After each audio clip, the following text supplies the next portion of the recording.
Hi, everybody. Welcome to the Strength, Yoga, and Freedom podcast. I got to tell you what, I'm feeling the winter blues. Are you like me and also feeling the winter blues? Well, if you are, this might be the episode for you. If you are brand new to this podcast, you just found me on YouTube, wherever you're listening or watching this, my name is Justin. I am so glad that you're here. This is the podcast where we use the philosophy of yoga in a very practical and everyday way, one small step at a time to become happier people and people driven by purpose. And so we are here in this like dead zone time of the year, this kind of January and February. I call that the dead zone, all right? You can even add probably March into this too, at least some parts of March, because it really will depend on how the weather is in your area as well, depending on, if you're in a warmer climate. For me, I'm in the northern part of the United States, northeastern part specifically, so it tends to get colder here. I'm also near Lake Erie in the northern part of Ohio, so we sometimes tend to get that lake effect stuff that goes on. So if anybody lives in those kind of states that surround the Great Lakes, you know how that can go sometimes too, or any other cold climate, right? It just gives you that frigid feeling, that just kind of like tight feeling. You want to curl up and, just sleep all the time, right? But here's the deal. When we get into March, we start to see some things happening, right? Some of us celebrate St. Patrick's Day in March. Sometimes Easter ends up in March and that whole thing happens. And we sometimes change the clocks ahead if you're participating in daylight savings time, which is going to happen this March. So we know March can be kind of tricky, but after that, we really kind of move into that springtime stuff, the April showers, the May flowers, all of that stuff. So that's when we start to see things really shift. And then think about what happens then. You're dealing with April, you're dealing with May, and even into the first part of June, kind of that transition from spring, and you start getting gardens going. You see that weather warming up, especially once you hit the very end of May. Generally, that's when the temperatures start to rise for everybody. We start to do cleaning, and we start to prepare for the end of school years, or maybe the semester is ending, or you're graduating, or you're moving from kindergarten. Your kids are moving up, from kindergarten into first grade, or you're going from 8th grade to high school, or, all of those fun transitions. All of that stuff happens. Then you're in summer. And here you are now. It's June, July, August, traveling, outdoors, lots of summer stuff, plans. And then September comes, and then we transition again back to school. There's a lot of things that go on there. Fall starts to come. You start to see a shift in the trees. If the trees fall in your area, it's harvest time in October. And then all of a sudden, right around that Halloween time, we start shifting into holidays. And then the holidays are packed. We know that. November and December, very busy times, packed days, packed months. And then here we go again, back to January, and we're in the dead zone again. So the reason I'm going over all that is because really right now, there's not a lot going on. Now, for you personally, there might be a lot going on. And for me personally, there is a lot going on. And we're going to talk about that in this episode, how I do things and what I do to kind of combat these winter blues. Because as you notice, and as we've just kind of went over, all those months, from March sometimes into April, May, June, July, August. I mean, we're just jam-packed with stuff all the way through the end of the calendar year. And then all of a sudden it's goal setting time and New Year's, but it's kind of that dead zone time, right? So I don't know about you. I'm just really itching for the spring to come, specifically April in general, right? April's going to come. The theme parks start to open up again, and I am going to be doing a video on planning a theme park trip.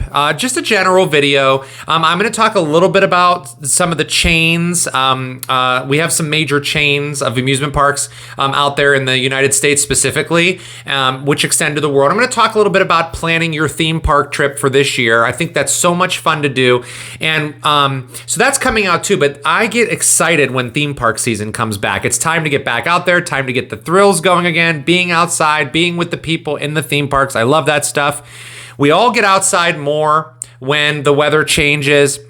But what in the world are we going to do during these winter blues months to keep our intentions set specifically and our constant growth mindset in check. The constant growth that we're doing to move forward in purpose. That's the goal of this podcast.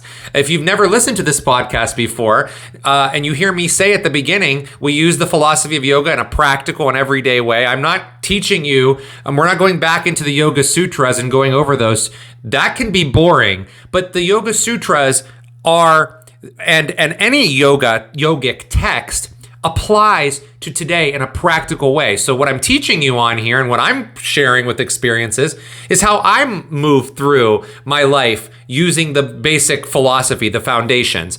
Because growth doesn't just stop just because it's January or February, right? It just doesn't. So I want to share with you what I've been doing this winter in the hopes that maybe it will inspire you to look at what you're doing yourself and perhaps make some moves so that you can finish out your winter on a strong note and not just, kind of like trudging through it and like, oh, let's hurry up. Look, I'm just as anxious as anybody for the spring to come, but we are still here in these months and we have to do what we can do to better ourselves and keep in purpose in these winter months. It's very, very important to do that. So what I'm going to do, since we're coming up to the end of February, by the time this episode airs, it's going to be really the end of February, and we're going to be moving into March. So it's really time to start looking at, all right, what have we done so far, and what are some things we can continue to do, and what are the things we can start to do, or stop doing, whatever you want, right?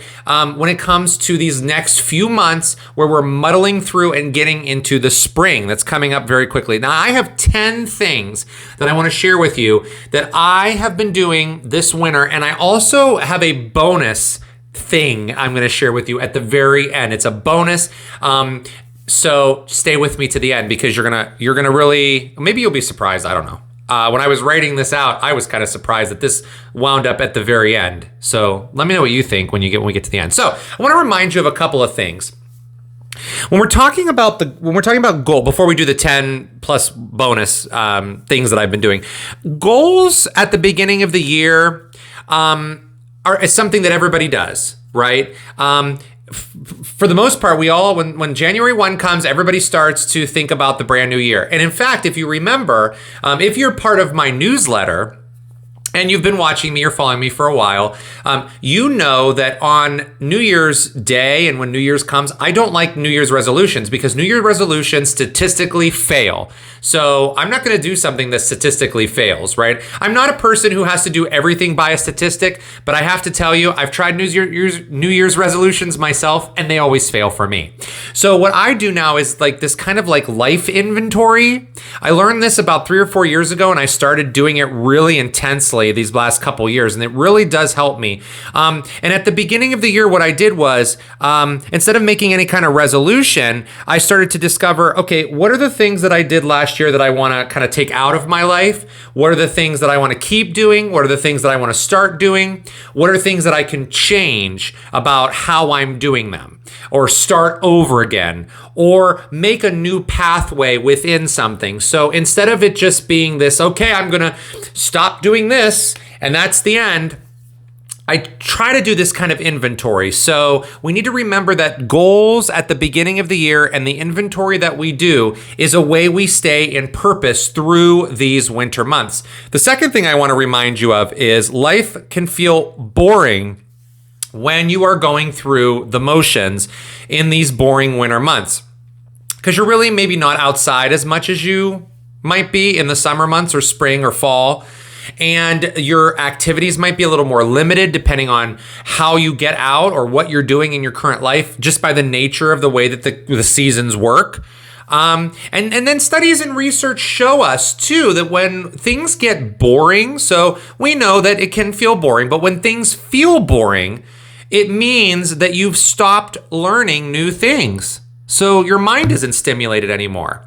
And so they show us these, there's multiple studies and research out there. You can find it for yourself. It shows us that if you feel like you've lost kind of this connection to your purpose, which we can all have, it's time to pick a brand new goal to work towards, because that sense of purpose can be reignited, restarted. You might start a new line, a new path of purpose, depending on what that is. And it doesn't have to be January 1st when that happens. So if you've lost a connection to your purpose, maybe start all over again, begin again, just like you do in yoga. So there's all of that stuff there to consider. And the last thing to consider before I give you these 10 things I've been doing, plus the bonus tip, is I've been really trying to keep the fun alive, and I've been trying to keep my habits in check. Because when I do those things, not only is it just kind of like spur of the moment, but the habits and the routines that I have and the fun sometimes require me to plan those things ahead. And I used to be a big planner, and I will plan certain things out in advance, which I'm going to talk to you about in a minute and in future videos. But as far as fun, sometimes fun, you need to like plan, like, hey, let's go do something fun, or let me take myself out for lunch, or let's go out, to dancing, or let's go out and roller skate, or whatever you want to do with your friends or by yourself or with your family or whomever. You sometimes have to plan those things. So when you stop doing things like, you plan and execute something and you get into this new like routine of things and then you just stop doing it, well, you're not doing yourself any favors. I know people that do that. They'll tell me, oh my gosh, I've just started working out. I'm so excited. 2 weeks later, they stop. Oh, I just started doing this. 2 weeks later, they stop. This is the routine that these people always do over and over and over. I've noticed this with several people in my life. And that teaches me not to do that because that doesn't work for me. If I want to start something and I want to plan for it and I want to execute it, I'm going to follow through with it. I owe that to myself. So let's start. Let's get into these 10 things. Number one, plus the bonus, don't forget about that bonus tip. Number one, I find that when I feel bored, like I mentioned before, and my brain's like in this like boring state, it's time to stimulate it by learning a new skill. And one of the things I'm doing is I'm working on my 300-hour yoga teacher training. So for those of you that are unfamiliar with that, most yoga teachers, when they begin a journey of teaching yoga, they start with a base level 200-hour yoga teacher training program. Most yoga studios around the world offer something like a 200-hour type training. You can also do trainings online. And I did my 200-hour training many years ago. However, when last year was kind of, we were getting into the fall, I knew like, all right, I need something to do in the winter when I'm not working on this podcast, when I'm not doing the things that I love to do, when I'm not teaching yoga. And plus I wanted to sharpen my skills. And so I enrolled in a 300-hour yoga teacher training program at the very end of September of 2023. And I'm about 75% finished with it now. And I really want to finish it by April, because once April comes, and end of April really specifically, I'm going to start traveling again. And I have other things coming up towards the end of the year and things that are going to change drastically. And so I want this training over. So what has been really nice is having that teacher training there to keep me motivated, to keep me accountable, and to really sharpen my yoga teaching skills and learn a whole bunch of new stuff, right? Not only am I working on that, but I also completed a restorative yoga training, which I have restorative yoga classes on this channel. If you're listening or watching on YouTube, you can find them. It's where you really just lay down and use pillows, blankets, we call them bolsters in yoga, and blankets and blocks, sometimes straps, and you lay there and let those props support you so that you can just drop in and reset your whole central nervous system. So it's such a really nice practice. And I went through that entire training and it was absolutely wonderful. And I did a lot of restorative yoga myself. And that leads me into number 2, which is I've changed the way I practiced yoga in the wintertime, and also the way I do other exercising. So generally, I like to practice power vinyasa yoga because that is also where I get my cardio. I get my heart rate up in those power practices, and it really feels good. It's my form of exercise. However, I have started in the wintertime, because I've been doing these other trainings, and because some things change and shift with schedules, I have really changed the way I practice in the winter. And I've slightly changed how many times I practice a power vinyasa class versus how many times might I be doing a slower class. Maybe I'm doing a basic class. Maybe I'm coming into more of my own yin practice where I'm down on the ground doing more still practices, the restorative practice, breathing, more meditation, those types of things. So if you are a person who exercises regularly, which we know if you have followed me for a while, I always say exercising certainly is part of a very healthy lifestyle. It helps keep you happy. It helps keep you a little bit more even keeled with your emotions and things. If you're a person who regularly exercises, the winter might be a time where you kind of shift. It's not that you stop exercising, like those people that I've told you about in my life that do things for 2 weeks and they stop. It's not that. We're talking about doing things on a consistent basis, just shifting how you do it, right? So maybe you are going to change where you exercise. Maybe you exercise at a particular gym and you go to a different gym for a couple of days a week. Maybe you change what you're doing in your exercising. And more of this is going to play out as I go through more of these things, but more of the things that I do. But changing the way I practice yoga in the winter is always something that keeps it fresh for me. Plus, I have to be honest with all of you. The winter months where I live are very cold, and even if I practice yoga in a hot room, there's not as much humidity. And you can control humidity in our the studio I teach at locally. They do a wonderful, beautiful job of piping humidity in. However, it's not the same humidity as you would get in the summer, just naturally, because the summer is more humid. So I don't sweat as much in the winter, and I love a hot, sweaty yoga class. So therefore, sometimes that can change my perception of that power vinyasa class. So that's how that goes. So I kind of shift that. When the summer comes, I love practicing it because you're just soaking wet and sweaty. All right, number 3. What I'm doing is I'm going to be shifting things around in my life quite drastically towards the end of this year. And so I've started to, a couple years ago, well, not a couple years ago, maybe a year and a half ago, we'll say. I started doing this, about a year and a half. I started doing this project where I go room by room by room and I'm starting to take things out that I don't need anymore, throwing things away that I don't use anymore, or donating things or selling things or giving things away, whatever it is. And what I've started to do with this is I've started to do this more intensely in the wintertime, just frankly because you're inside more. And what I do is I use a 6-month rule, and I probably should do more like, I don't know, maybe a 90-day rule, like, 3 months instead of 6, but we'll say 6 months. If I haven't used something in 6 months, it's gone. It's gone. What am I going to use it for? Unless it's something I know I need, once a year or something like that. But like, for example, I have a printer here in this room that I'm in right now. I don't use that printer very often, but when I do use it, I know I need to use it. So I might not have used it in 3 months because I haven't needed to print anything. That doesn't mean I'm going to throw that away. But there are things that I, have, and just in looking around now, I can see a couple things that are like, yep, that's coming up next. Yep, that box. I see a box right up there. I don't even know what's in that box up there. So if I don't know what's in that box, then once I open that box, I guarantee you it's not important, because if it was important, I would fucking know what's in the box, right? So that's going.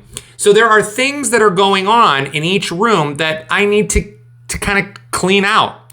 And what that does is that alleviates me from doing any kind of spring cleaning, which I'm going to talk about in spring cleaning in another one of these things that I've been doing. So I do that. I do room by room by room.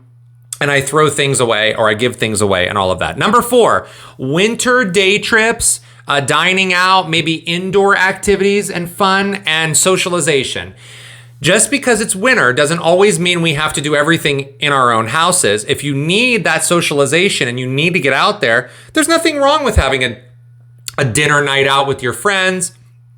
Maybe you take a nice winter day trip. I love to take day trips to local cities, and I like to practice yoga in a different studio, and maybe go out to lunch, go out to dinner, explore some shopping, those types of things in other cities. Things that I wouldn't generally do in the summer, because in the summer, I tend to travel to places that have a theme park. So that's where I normally like to be. But in the wintertime, it's really nice to take little day trips. You might be a person who likes to go on day trips to explore parks and do hikes. I have a friend that does lots of hiking. She goes and does hikes. You might be a person that likes to do winter in a cabin somewhere. Maybe you live near the mountains and that's a nice place for you. Maybe you are a skier and you do snowboarding or sled riding or whatever it is with snow. Maybe that's your winter trip. But doing things like that is super important. You can even go to zoos in the wintertime.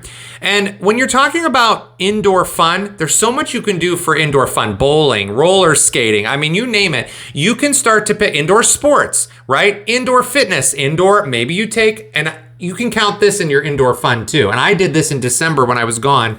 Maybe you do an indoor spa day where you do maybe one of the float tanks. I did that in December. It was fantastic. The sensory deprivation tanks, that's fun. You could do a spa day where you get a massage, where you do, maybe a sauna, swimming indoors. I mean, there's so much you can do. Again, remember, you're keeping this going.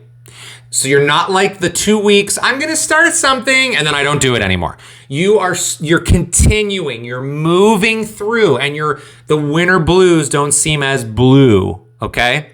So that's another thing. Number 5, reading. Now, I read all year long. I read 10 pages of a book every single day, but in the winter, I find myself doing more than 10 pages. And sometimes I find that I read more than one book at a time. Like right now, I'm reading 2 different books for myself. And then I have a 3rd book that I'm reading for the training that I'm doing, the yoga training. So you might pick up more reading in the wintertime. I love to vary my reading. So most of my reading is, I like to read stuff about self-help and things like this that I'm talking to you about. But I also like to read fiction sometimes. I also like to read romance, maybe mystery. And then sometimes I read something that's going to teach me a skill. So I vary that in the summer, in the winter, because in the summer, I stick to my 10 pages a day because I know that's my mandatory, morning routine. I read 10 pages in the morning because I know if I keep doing that, I'm going to continually read and read and read. But I kind of like bump that up a little bit in the wintertime just because I feel like it adds more to the being inside stuff. Number 6, I dive into my interests on YouTube. What does that mean? Well, that means I'm a roller coaster thrill park fan. Sometimes I like to watch documentaries or YouTube videos from those of you who are amazing YouTube creators and documentary folks and who create amazing theme parks content. We'll create sometimes things about the history of a particular ride or the history of a particular park or the history of, like Six Flags, the history of this, or which roller coaster is this, or top 10s. People do those things, top 20s. And I like to see what people are doing when it comes to that stuff. I also really love watching tips and tricks on cruise planning. And I'm also going to do a cruise planning video for those of you who are cruise fans who listen to this as well. We're going to talk about, and I don't mean to say just video, because I'll be doing, those of you listening to this on podcast, you're going to hear it too. But I love watching stuff about cruises, what's going on in the cruise industry, where are what's happening with certain things, certain ships coming out, maybe histories on that. I might also look back at some favorite TV shows and start like revisiting those, and maybe some biographies of some of my favorite public figures or celebrities. I might dive into things like that. I might start learning and watching YouTube documentaries on something that's going to educate me, right? So I really dive into YouTube a little bit more in the wintertime for my own, brain power, keeping that moving as the wintertime is going by. Number 7, shopping. Now, I love shopping. I love online shopping specifically. I love hunting for the best deals. And I find that I do the majority of my shopping when it comes to sort of bigger ticketed items. I do that in the wintertime more than the summer. Now, I did a video and a podcast episode last season about money and how you arrange your money. And that is number 8, by the way. So number 7 is the shopping. Number 8 is the money redirecting. So these kind of go together. But when we're talking about money, we tend to get behind on money, or we tend to spend money on things we don't want or need, or money gets mixed up and put in the wrong places, and when we're not focused. And so I have created for myself a financial system that is automated because I can't be trusted. And I know this about myself. If you've seen me talk or heard me talk about gambling before, I used to have a really tough go with gambling, really, really bad. And so I have to keep things very automated for my own sake. So I allow myself guilt-free spending every month, and guilt-free spending includes things like my, things that I want to buy for myself, places I want to go, booking trips, cruises, all of that stuff. That's all guilt-free spending. But when it comes to like items, I tend to buy that stuff in the winter. An example would be I just purchased a brand new like tablet for myself. My old tablet is it's done. So it's time for a brand new tablet. I got that. I got myself a brand new yoga blanket for my home yoga practice. Just stuff like that. I bought stuff for Dylan, my cat, a brand new bed for him, some litter box, like just those things. So it's fun to go on and do some intermittent online shopping and reconfigure how your money is going. That's that number 8, directing. Where is your money going? Because you don't just set your money, your money system and then leave it forever. You do have to make shifts and adjustments based on your income versus this, how all that goes, inflations and all that. And so it's really important for me to redirect my money at times too. So those things are really important to do. And then number 9 is planning. Now, I just said earlier that I don't like to plan everything. And by that, I mean day-to-day regular life stuff. I don't always plan. In fact, it makes me annoyed when I have to plan things day to day. Like, okay, if you could do this by 3, can you do this by 4? Oh my goodness. But I will plan for, okay, in April, I know that there are 3 things that I need to do, or I'm going to do. And then I got stuff going on in May, I got stuff going on in June, and in July, and in August, and in September, and in October. So I need to be looking at the calendar and starting to decide, okay, where am I gonna stay? Where's the money allotment gonna go? How many days am I going to spend at certain places? Those types of things. Planning things for yourself for the summer is so much fun. Now, if you are not an advanced planner, then don't do it. I find that it makes me excited. It gives me a sense of purpose, and it keeps me happy when I plan for things that I'm going to do that are fun. And then number 10, I mentioned this earlier when it came to the cleaning, but this is very similar to that. Number 3, the whole, going room to room and throwing things away. I try to clean up some loose ends that are neglected, so I'm not doing a full spring cleaning, which is overwhelming. I did an episode about spring cleaning. I said this already before. If you are a spring cleaner, I am jealous of you. I cannot do spring cleaning. Forget it. It's all I can do sometimes to even wipe off the counter, okay? So I have to discipline myself when it comes to loose ends, when it comes to things that need clean, because I don't want to participate in a cleaning session around here. So there's things that I start to do, things I start to notice. If something's a little dirty, I might just tidy it up. If something needs to move from one place to another, I move it. If there's something that, like the windows, for example, I might notice dirty window. I might do a wipe down of one window, It gives me a sense of fulfillment knowing that when the spring comes, I don't have to do a complete spring cleaning event. That also includes stuff that you keep in your freezer, stuff that you maybe have forgotten about in the refrigerator, right? Stuff that, you have in your basement, whatever. So these are the things that you can do. If you maybe have had kids and the kids have left, maybe it's time to start looking at their rooms that they used to use and start making it into a room that you want to use for yourself for something. So maybe you do that little by little. So it's that tidying up, not just throwing things away. Like I did earlier, and when I told you about number 3, throwing things away that you don't use, I'm talking about tidying things up, cleaning little by little by little. All right. So those are the 10 things. I'm going to go over them one more time. I had the 300-hour teacher training and the restorative training, big yoga stuff there. Number 2, changing the way I practice yoga in the winter and do my other exercising. Number 3, throwing things away room by room by room by room, no longer use. And I use that 6-month rule. Number 4, the winter day trips, the maybe going out to eat and having indoor fun, socializing indoor. Number 5, reading more books or different types of books. Number 6, the YouTube documentaries, education, learning through YouTube. Shopping online, number 7. Number 8, redirecting the money so that we're ready to go for the spring, summer, fall, which is lots of traveling. Planning those things that are coming up this summer and this fall and this spring. Just getting things done, getting things organized so that it's not overwhelming. For those of us who have anxiety, that could be very overwhelming when it gets close to it. And so little by little, step by step, planning. And then number 10, the just tidying things up to make that spring cleaning more of a process over a long period of time rather than this 2-day, 3-day, 1-week event that's just over the top for me. All right, now here's the bonus tip. This is something that I really did not realize I had to do until this early in January, and that is this. This is the final tip. Just rest. Can you rest? Can you sleep a little more? Can you maybe go to bed 30 minutes earlier?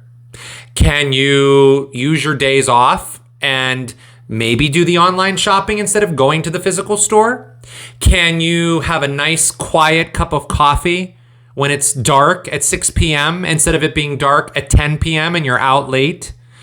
Can you enjoy a morning walk when the sun is coming up? Can you rest?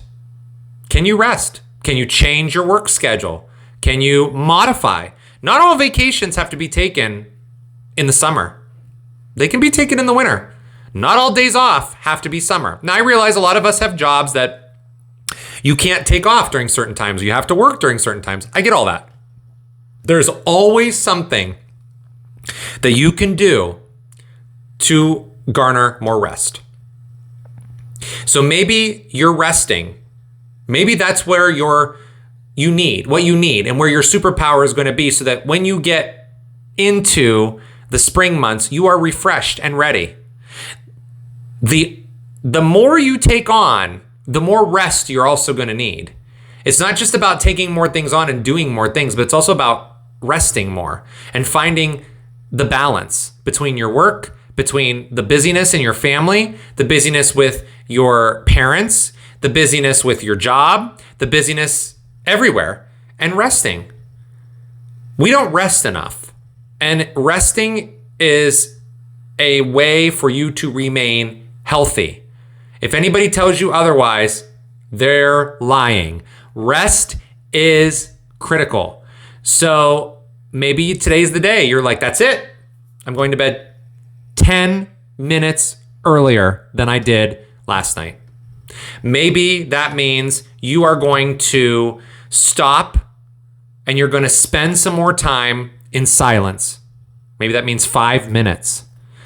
Maybe that means you're taking off 3 days from your job to have a staycation and enjoy yourself at home. I've enjoyed resting. I unfortunately was forced to rest. If you saw the last video where we paid tribute to our wonderful friend Cody, who passed away, my cat who died in January, I was forced to stop. There was no doing anything while I was grieving him. There was a complete stop.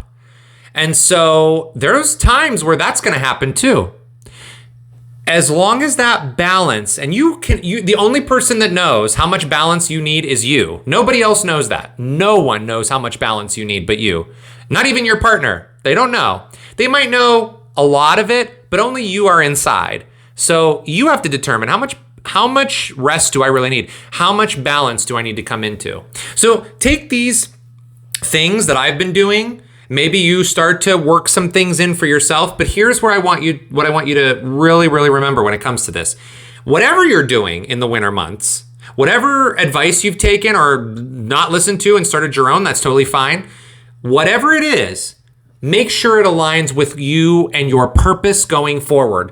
If you are a busy person in the summer, or you are an outdoor person, or things shift for you, and things change drastically, and you start really gearing into high gear in the summer, and you're out in your garden and you're cutting grass and you're weeding and you're doing all those other things, then maybe the winter months are the months that you prepare for that by doing the things that you still like to do or that interest you and that give you balance. And you're also doing that so that you're not bored as, just sitting here like a lump for 3 to 4 months doing nothing. And then the spring comes and you're like, oh my gosh, I got to clean every room in this house. This house is a mess. I got to get this done. I got to get that done. Da, da, da, da.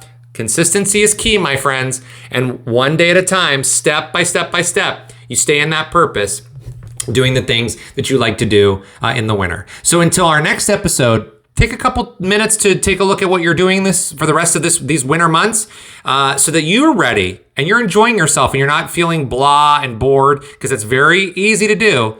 And start doing something new. Take a brand new class, sign up for something, learn something new. You don't have to be the people that I know that do something for 2 weeks and then stop doing it every time. Because when you do that, you're not honoring yourself. You are not able to create that kind of a habit. And let me tell you something. There are people, including me, who have done and who do things for 2 weeks and then stop. And then we say this, well, I have trouble with habits and routines. No, we don't. We all can do habits and routines. That seatbelt you put on your car when you get in, that's a habit. You know how to do that. You can create any other habit you want. So go enjoy yourself for the rest of this winter, and I'll see you on the next episode.